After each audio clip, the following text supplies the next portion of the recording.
ಈಗಾಗಲೇ ರಾಷ್ಟ್ರೀಯ ನಾಯಕರು ಯಾರು ಪಕ್ಷದ ಚೌಕಟ್ಟಿನೊಳಗೆ ಮಾತಾಡಲ್ಲ, ದಾರಿಲಿ ಬೀದಿಲಿ ಮಾತಾಡ್ತಾರೆ, ತಮಟೆ ಹೊಡ್ಕೊಂಡು ಓಡಾಡ್ತಾರೆ, ಅಂತರವಾಗಿ ಪರವಾಗಿ ಅಂತರ ವಿರುದ್ಧವಾಗಿ ಶಿಸ್ತು ಕ್ರಮ ನೋಟಿಸ್ ಅನ್ನು ಕೊಟ್ಟಿದ್ದಾರೆ. ನಮ್ಮ ರಾಷ್ಟ್ರೀಯ ನಾಯಕರು ಯಾವ ಸಂದರ್ಭದಲ್ಲಿ ಯಾವ ತೀರ್ಮಾನ ಮಾಡಬೇಕು ಅದನ್ನ ನಿರ್ಣಯ ಮಾಡ್ತಾರೆ. ಇಲ್ಲಿ ಏನಾಗಿದೆ, ಮಾಧ್ಯಮ ಸ್ನೇಹಿತರು ವಿನಂತಿಯನ್ನು ಮಾಡ್ತೀನಿ, ಮಾತಾಡಿದ್ರೆ ವಿಜಯೇಂದ್ರ ವರ್ಸಸ್ ಅಂತ. ವಿಜಯೇಂದ್ರ ಒಬ್ಬ ವ್ಯಕ್ತಿ ಅಲ್ಲ, ಭಾರತೀಯ ಜನತಾ ಪಾರ್ಟಿ ರಾಜ್ಯದ ಅಧ್ಯಕ್ಷರು.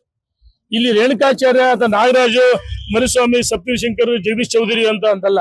ಇಲ್ಲಿಯ ಮುಖಂಡಗಳೇನು, ಭಾರತೀಯ ಜನತಾ ಪಾರ್ಟಿ ಸನ್ಮಾನ್ಯ ಯಡಿಯೂರಪ್ಪ ಅವರು ಸೈಕಲ್ ತುಳಿದು ಸ್ಕೂಟರ್ ನಲ್ಲಿ ಓಡಾಡಿ ಹೊಡೆತ ತಿಂದು ಕೆಳಗಡೆ ಬಿದ್ದು ಪಕ್ಷವನ್ನು ಕಟ್ಟಿಂದ ಬೆಳೆಸುವ ಮಹಾನ್ ನಾಯಕ, 4 ಬಾರಿ ಮುಖ್ಯಮಂತ್ರಿ ಆದ್ರು ದಕ್ಷಿಣ ಭಾರತದಲ್ಲಿ. ವಿಜಯೇಂದ್ರ ಈಗ ಚಿಕ್ಕವರು ಅಂತ ಹೇಳ್ತಲ್ಲ ನೋಡಿ, ಯಡಿಯೂರಪ್ಪನವರು ರಾಜ್ಯದ ಅಧ್ಯಕ್ಷ ಆಗಿದ್ದಾಗ ಅವ್ರಿಗೆ ಕೇವಲ 45 ವರ್ಷ ವಯಸ್ಸಾಗಿತ್ತು ಅನ್ನೋದು ಮರಿಬಾರದು. ಆ ಸಂದರ್ಭದಲ್ಲಿ ಘಟಾನುಘಟಿ ಲೀಡರ್ಗಳಿದ್ರು. ಬಿ ಶಿವಪ್ಪನವರು ಇದ್ರು, ಬಿ ಶಿವಪ್ಪನವರು ಇದ್ರು, ಡೆಪ್ಟಿ ಸ್ಪೀಕರ್ ಮಲ್ಲಿಕಾರ್ಜುನವರು ಇದ್ರು, ವಿ.ಎಸ್. ಆಚಾರ್ಯರು, ಕರಂಬಳ್ಳಿ ಸಂಜೀವ್ ಶೆಟ್ಟರು, ಡಾಕ್ಟರ್ ತಂಗ, ರಾಮಚಂದ್ರ ಗೌಡರು, ಬಹಳ ಘಟಾನುಘಟಿ ಹಿರಿಯರಿದ್ರು. ಅವರು ಬೆವರು ಸೂರಿಸಿ ಪಕ್ಷಕ್ಕೆ ದುಡಿತಾ ಇದ್ರು.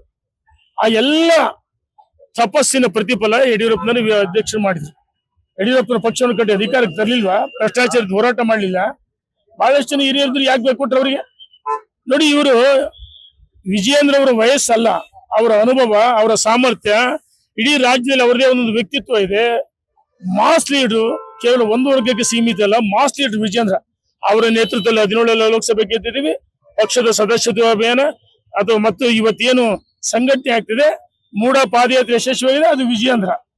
ಮತ್ತೆ ಅವ್ರ ಜೊತೆಗೆ ವಿಪಕ್ಷ ನಾಯಕರು ಅಶೋಕ್, ಚಲುವದಿ ನಾರಾಯಣಸ್ವಾಮಿ, ಹಾಲಿ ಮಾಜಿ MLA, MP, MLCಗಳು ಮತ್ತೆ ಎಲ್ಲ ಪಕ್ಷದ ಜಿಲ್ಲಾಧ್ಯಕ್ಷಗಳು ಎಲ್ಲ ಇರ್ತಾರೆ.